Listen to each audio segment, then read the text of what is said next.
রাতের বেলায় হঠাৎ ঘুম ভেঙে আপনার বাচ্চা অস্বাভাবিকভাবে কান্নাকাটি শুরু করে, ডাক্তার দেখালেন, তার কোনো সমস্যা আছে কিনা চেক করলেন, ডাক্তার বলল যে না, তার কোনো ডিজিজ নেই, তার কোনো অসুস্থতা নেই, তারপরেও কেন কান্নাকাটি করে?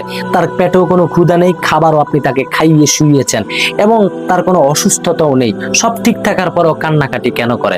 আপনাকে বুঝতে হবে এই কান্নাকাটির কারণ হলো বদ জিনের আসর কিংবা বদ জিনের নজর, অথবা মানুষের নজর থেকেও এমনটা হতে পারে।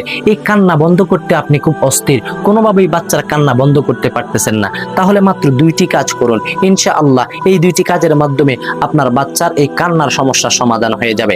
এক নাম্বার, আপনি 4টি সূরা কুলিয়া, সূরা কুল হুয়াল্লাহ, সূরা ফালাক, সূরা কুল আউযু বিল ফালাক, সূরা নাস, কুল আউযু বিন নাস, এই 4টি সূরা পড়ে আপনার হাতের মধ্যে ফু দিয়ে আপনি আপনার বাচ্চার পুরো শরীরের মধ্যে মাসাজ করে দিবেন। ইনশাআল্লাহ কিছুদিন এই কাজ করতে করতে আপনার বাচ্চার কান্নাকাটির সমস্যার সমাধান হয়ে যাবে। আরো একটা কাজ করতে পারেন, ওই কাজটা হলো কোরআনের একটি আয়াত হলো আউযু বিকালিমাতিল্লাহি তাম্মাতি মিন শাররি মা খালাকা।